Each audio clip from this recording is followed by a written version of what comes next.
नारायण स्वरूप समस्त वैष्णव जन एवं समस्त मातृशक्ति, आज से बहुत वर्षों के बाद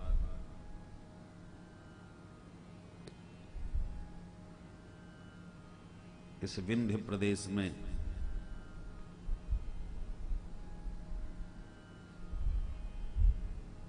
इस रीवा मंडल में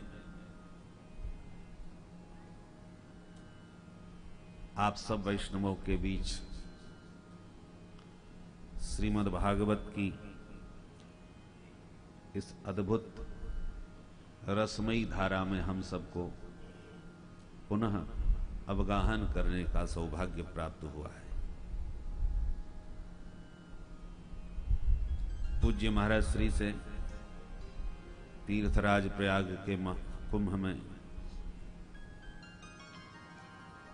भेंट हुई और महाराज श्री ने आदेश दिया तो हमें हार्दिक प्रसन्नता भी हुई कि बहुत दिनों के बाद अपने गुरु भाइयों के बीच तथा अपने वैष्णव जनों के बीच रीवा नगर में भगवान की चर्चा करने का, सुनने सुनाने का सुअवसर प्राप्त हुआ।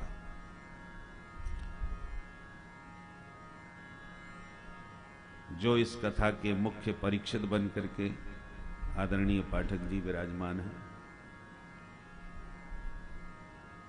आपकी व्यवस्था और उत्साह प्रथम दिन ही प्रशंसनीय दिखाई पड़ रहा है। कथा की दिव्यता भव्यता के स्वरूप को आपने बहुत विधिवत अपने उत्साह में, अपने अनुराग में परिपूर्ण होकर के बनाया है। इसके लिए आप धन्यवाद के पात्र हैं।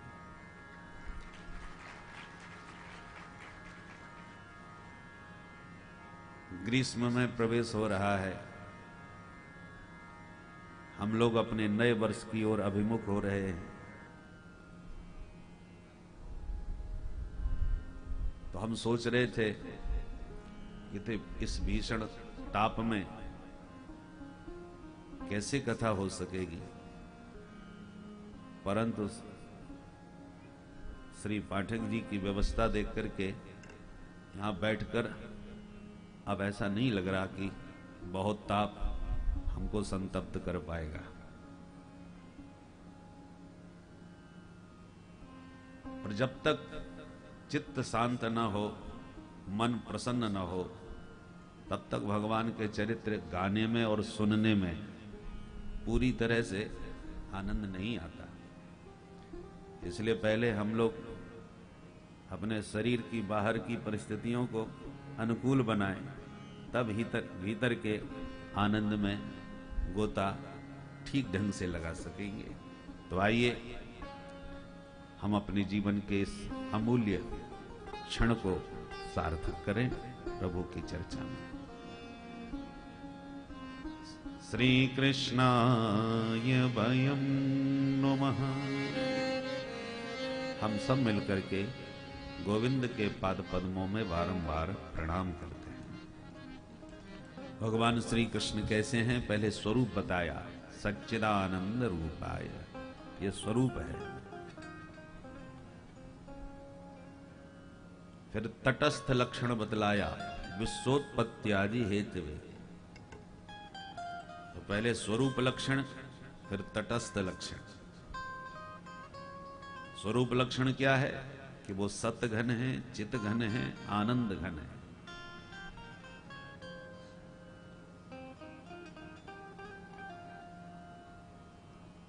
तीनों में से एक को भी आप हटा देंगे तो स्वरूप में कमी आ सकती है। सच्चिदानंद में से यदि सत हटा करके केवल भगवान को चिदानंद कह दो तो क्या हानि है। बोले सत के हटते ही परमात्मा असत हो जाएंगे। चिद माने ज्ञान और सत माने शाश्वत नित्य। तो भगवान नित्य हैं, ज्ञान घन हैं और आनंदमय हैं। भोले बाबा ने इसलिए राम जी रोते हुए दिखाई पड़ रहे, हे खग मृग हे मधुकर श्रेणी कह करके प्रिया के विरह में प्रलाप कर रहे हैं, और फिर भी भोले बाबा कहते हैं जय सच्चिदानंद घन पावन, अस कहे चले मनोज न सावन। तो प्रश्न उठता है, जो सत है वो असत मृग के पीछे क्यों भागा? जो चित है, ज्ञान घन है, उससे ये भी पता नहीं है कि हमारी प्रिया जानकी किधर है। वो उनकी जानकारी से अनभिज्ञ दिखाई पड़ते हैं, तो फिर चित कहां रहे? और जब प्रलाप कर रहे हैं, रो रहे हैं, तो आनंद कैसा? तो तीनों का अभाव दिखाई पड़ रहा है, न सत न चित न आनंद। राम जी के इस लीला में, प्रसंग में तीनों में से एक भी नहीं है, और फिर भी भोले बाबा देवादिदेव महादेव कह रहे हैं जय सच्चिदानंद। और इसी बात पर सती जी को भ्रम हुआ कि दो में से एक बात गलत। यदि ये वास्तविक सच्चिदानंदमय हैं तो देखने में तो कहीं कुछ भी नहीं आ रहा, और सच्चिदानंदमय न होते तो महादेव कह करके प्रणाम क्यों करते? महादेव साधारण देव नहीं, देवाधिदेव हैं। वो ऐरे गहरे नत्थु खैरे को सच्चिदानंद कह के प्रणाम तो नहीं कर सकते। महादेव हर किसी को प्रणाम करते भी नहीं, और प्रणाम भी करते समय सच्चिदानंद कह रहे हैं। इसलिए महादेव कह रहे हैं तो कुछ तो बात है, पर जो बात कह रहे हैं वो दिख नहीं रही। इसी भ्रम में सती जी पड़ गई। भोले बाबा समझ भी गए, समझाया भी, और सती जी नहीं मानी। भोले बाबा ने कहा ठीक नहीं मानती तो कि नहीं जाए परीक्षा ले, वो परीक्षा लेके देख लो। परमात्मा की परीक्षा लेते समय सती जी स्वयं फेल हो गई। तो कहने का तात्पर्य यह है कि भगवान सतघन चितघन आनंद घन है। लीला प्रसंगों में जैसे कोई अभिनेता है, खरा करोड़पति है, मुंबई में बढ़िया बंगला है, सब प्रकार से सुसंपन्न है, और क्या करें पिक्चर में कुली बन गया। अब वो तो अभिनेता था, जैसा रोल मिल जाए वैसा करता है। कुली का रोल मिल गया या तांगे वाले का रोल मिल गया तो वो वैसा ही करता दिखाई पड़ता है। देखने वाले को कभी कभी भ्रम हो जाए कि हमने देखा है। जानते हो इनको, बच्चन साहब को? बोले हाँ जानते हैं। कौन है? बोले कुली है। अरे कुली नहीं है, कुली तो पिक्चर में है, वास्तव में तो बहुत बड़ा अमीर आदमी है, संपन्न है। ऐसे ही ठाकुर जी तो वास्तव में सच्चिदानंद ही हैं, वो उनका वास्तविक स्वरूप है, सही परिचय है। परंतु जैसी जैसी लीला दिखाना चाहते हैं वैसे लीला करते हुए दिखते हैं, होते नहीं। एक नट नाटक करते समय मंच पर न जाने कितने रोल करता है, और जो रोल करता है वो बिल्कुल वैसा ही दिखता है। हमारे ब्रजवासी जी आप देखेंगे 7 दिनों में जब नृत्य करते हैं तो लगता है कि महाराज कितना बिजली जैसा करंट है इनमें। दीपक जलाते हुए ऐसे फुर्ती से नृत्य करते हैं, और जब सुदामा जी बनते हैं तो ऐसे महाराज चलते हैं जैसे हवा आ जाए तेज तो गिर पड़ेंगे। आप देखेंगे इनके अभिनय को, ये ही कलाकारी की विशेषता है। जैसा प्रसंग वैसा ही अभिनय प्रसंगानुरूप करता है, पर जैसा अभिनय कर रहा है वो वैसा है नहीं। यदि कोई अभिनेता आतंकवादी का अभिनय करने लग जाए, कोई पिक्चर ही ऐसी हो, तो वो विशेषता उसकी तभी है कि वो आतंकवादी ही दिखना चाहिए, पर वास्तविक जीवन में वो आतंकवादी नहीं है, राष्ट्रभक्त है। और अभिनय मिला है तो उसको आतंकवादी जैसा ही दिखना चाहिए। तो भगवान प्रिया विरह में प्रलाप करते हुए जगत के जीवों को बता रहे हैं, सिखा रहे हैं। क्योंकि राम जी जब आए वनवासी बनकर के प्रिया जी के साथ, तो जितने भी महात्मा दंडकारण्य के थे वो बोले भाई जिंदगी इनकी मस्त है, तपस्वी भी हैं और देवी जी भी साथ में हैं, खूब सेवा कर रही हैं। ऐसा ही जीवन होना चाहिए। क्यों ना हम भी एक दासी रख लें अपने पास, भजन भी करेंगे और दासी सेवा भी करेंगे, जिंदगी आनंद से कटेगी। अभी भजन तो कर रहे हैं, तब कर रहे हैं, परंतु बढ़िया सेविका कोई नहीं जैसे इनके पास। कितनी सुंदर हैं, कितना उनका ध्यान रखती हैं, कितनी प्यारी सेवा करती हैं। भगवान को लगा ये तो गड़बड़ हो रहा है, तो लीला करी, और ऐसी गजब की लीला करी कि प्रिया का हरण हो गया, और जो भगवान ने रोना चालू किया, इतना गजब का रोए महाराज कि पशु पक्षियों से भी पता पूछ रहे, हे खग, हे मृग, हे मधुकर। जो रोते हुए बिलखते हुए राम जी को देखा, महात्मा बोले क्यों रो रहे हैं? बोले देवी जी का पता नहीं कहां चली गई, कोई निशाचर हरण करके ले गया। अरे राम राम, तो देखभाल करना पड़ता है, और हरण हो जाए तो ऐसे रोना भी पड़ेगा। कान पकड़ लिए, नहीं नहीं, अपन को झंझट में नहीं पड़ना, जैसे थे वैसे ही ठीक है। तो राम जी ने दिखा दिया, ऐसा ही न समझना कि दासी को साथ रखने में सुख ही सुख में कभी कभी ऐसा रोना भी पड़ता है। तो ये तो नरलीला कर रहे हैं, प्राकृत प्राणियों जैसा व्यवहार करते हुए प्रभु दिख रहे हैं, पर वास्तव में कितने दुखी थोड़ी। आनंद के भीतर दुख का प्रवेश नहीं हो सकता। जो साक्षात ज्ञान घन हैं वो अज्ञान के प्रभाव में आ ही नहीं सकते।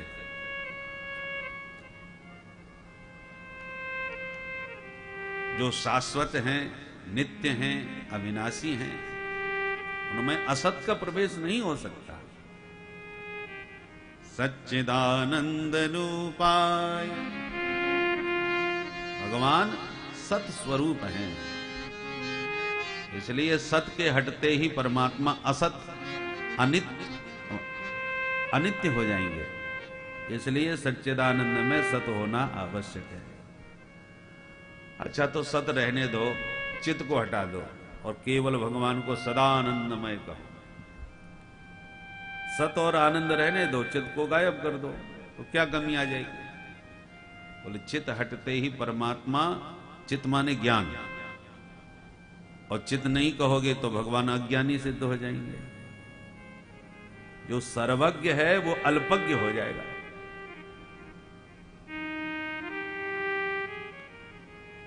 और यदि ठीक है सत्यचित कहो, आनंद को छोड़ दो, बोले यदि परमात्मा में आनंद ही नहीं रहा तो भगवान हमारे मतलब के ही नहीं रह जाएंगे। संसार का प्रत्येक प्राणी उस परम आनंद को पाने के लिए ही तो प्रभु को ध्याता है, प्रभु के मार्ग में जाता है, और वहां भी आनंद नहीं मिला तो फिर भगवान के मिलने का मतलब क्या हुआ? संसार दुखालय है, दुखालयम अशाश्वतम। तो अशाश्वत, अनित्य, नाशवान इस जगत में दुख के दलदल से परेशान होकर के ही परमानंद परम सुख की प्राप्ति के लिए प्राणी परमात्मा की ओर अग्रसर होता है। और वहां आनंद ही नहीं मिला तो कोई क्यों जाएगा परमात्मा के पास? ये तो दुनिया ही ठीक है। इसलिए परमात्मा साक्षात आनंद घन है। जो आनंद सिंधु सुख राशि, जो आनंद सिंधु सुख राशि, करते त्रैलोक सुपासी, करते त्रैलोक सुपासी, सो सुख धाम राम स्नाम, सो सुख धाम राम स्नाम, लोक दायक विश्राम, अखिल लोक दायक विश्राम, अखिल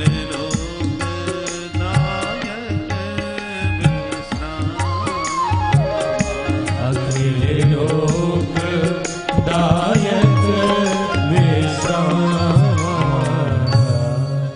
संपूर्ण विश्व को यदि विश्राम चाहिए तो राम जी की शरण में आए बिना जीवन में आराम मिल ही नहीं सकता।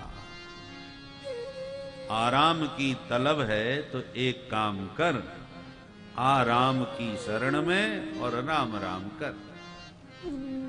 राम बिना आराम कहां? न जीवन में आराम मिल सकता है, न विश्राम मिल सकता है। विश्राम में भी राम है, आराम में भी राम है। और विश्राम में से यदि राम हटा दिया तो क्या बचेगा? फिर केवल विष बचेगा। राम जी के जाते ही केवल विष रह जाएगा। इसलिए जीवन में वास्तव में विश्राम और आराम राम जी के बिना मिल ही नहीं सकता, क्योंकि जो आनंद सिंधु सुख राशि हैं, आनंद के भी भंडार हैं, सुख के भी भंडार हैं। और संसार के प्राणी को, जीव मात्र को, प्राणी की बात नहीं, जीव मात्र, जितने भी जगत के जीव हैं, चाहे कुकर, सूकर, कीट, पतंग, मच्छर, कोई भी हो, 84 लाख योनियों में प्रत्येक प्राणी सुखी होना चाहता है, आनंद पाना चाहता है। और वे सच्चिदानंद घन परमात्मा ही है, उन्हीं से प्राप्त हो। ये भगवान का स्वरूप है, सहज स्वरूप है, स्वरूप लक्षण। अब तटस्थ लक्षण क्या है? विश्वोत्पत्त्यादि हेतवे, भगवान ने ही ये सारे विश्व प्रपंच की रचना की है और वे ही इस जगत के अभिन्न निमित्तोपादान कारण भी हैं। केवल जगत के बनाने वाले नहीं हैं, जगत के रूप में बनने वाले भी हैं, बनाया भी और बने भी। केवल उत्पन्न नहीं किया, आदि शब्द भी जोड़ दिया। विश्वोत्पत्त्यादि, आदि का मतलब पालन भी कर रहे हैं और अंत में विश्व प्रपंच की खिचड़ी अपने पेट में भी धर ले, सारे विश्व को दाल भात बना के पा जाते हैं। तो स्थिति, पालन और लय, तीनों के जो एकमात्र कारण हैं। विश्वोत्पत्त्यादि हेतवे। और ऐसे प्रभु का आश्रय लेने से हमको लाभ क्या मिलेगा? तापत्रय विनाशाय प्रयोजन मनुद्देश्य मंदोपि न प्रवर्तते। बिना प्रयोजन के मूर्ख भी कोई काम नहीं करता। तो परमात्मा का भजन क्यों करें? इसलिए करो कि तीनों ताप जीवन के आपके समाप्त हो जाएंगे। इन्हें दुखों की आत्यंतिक निवृत्ति हो जाएगी।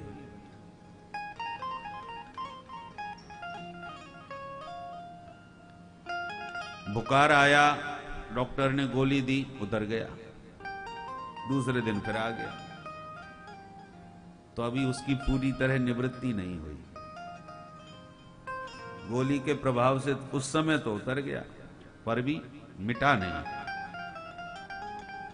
इसलिए दोबारा फिर आ गया। अब लगातार ऐसी दवा, ऐसी चिकित्सा करो कि वो लौट के दोबारा आ ही ना पावे। तब हो गई आत्यंतिक निवृत्ति, हमारे माने हमेशा के लिए छुटकारा। अब पूरी तरह बीमारी आपकी खत्म, उसको कहते हैं आत्यंतिक निवृत्ति। तो आप दुखी हुए पर कथा सुन करके या किसी महापुरुष की चर्चा सुन करके थोड़ी देर के लिए दुख दूर हो गया, तो ये तो बुखार उतरने जैसा है। परंतु ऐसा आस्वादन किया जाए, ऐसी दवा औषधि पी जाए कि दुख दोबारा लौट के ही हमारे जीवन में ना आवे, उसको कहते हैं आत्यंतिक निवृत्ति। तो तापत्रय की आत्यंतिक निवृत्ति भगवान का आश्रय लेते ही जीव को प्राप्त हो जाती है। तापत्रय विनाशाय, तापत्रयोन्मूलनम। तीनों ताप समझ। तीन ताप कौन कौन से? तापत्रय माने आध्यात्मिक, आधिदैविक, आदि भौतिक। दैहिक, दैविक, भौतिक तापा। दैहिक ताप को ही आध्यात्मिक ताप कहते हैं। ये आध्यात्मिक ताप, जिसको हम दैहिक ताप कहते हैं, ये दो प्रकार का होता है, शारीरिक और मानसिक। शरीर में कोई बीमारी हो गई, ज्वर आ गया, फोड़ा फुंसी हो गया, खाज खुजली हो गई, ये सब दैहिक ताप है, शरीर की पीड़ा। और कुछ लोग ऐसे होते हैं महाराज कि महाराज 80 साल का हो गया, अभी तक एक गोली तो कभी खाई नहीं, इंजेक्शन की तो बात ही छोड़ दो, भगवान की कृपा है फिट रहता हूं, शुरू से ध्यान दिया शरीर पर, बिल्कुल ठीक हूं महाराज। परंतु आजकल थोड़ा टेंशन होने लगा है। क्यों, क्या हो गया? बोले वो छोटी वाली बहू जब से आई है, नाक में दम कर राखी है, चौपट्टा सो मुंह खोले डोले, लाज शर्म है ही ना है, ज्यादा पढ़ी लिखी है कछु। हमारे यहां तो इतना बड़ा घूंघट डाल के रहा करती थी, अब 80 साल के बुढ़ापे में आदत वही है। और आजकल की बहुएं कोई भी लाज शर्म नहीं, सीधा मुंह खोले चली आती। हम समझाते हैं, एक नहीं सुनती, एक नहीं मानती, अपनी मनमानी करती है। एक दिन जरा जोर से हमने डांट दिया तो धमकी दे दी कि 1 मिनट में थाने पहुंचा दूंगी, दहेज एक्ट लगा दूंगी। मैं कोई अनपढ़ गंवार नहीं। जब से कहा महाराज ऐसा टेंशन हो गया कि न तो देखते बने न कुछ करते बने, तो महाराज बहुत टेंशन होने लगा। तो शरीर से तो फिट हैं, परंतु अब मानसिक परेशानी चालू हो गई, इसको मानसिक ताप कहते हैं।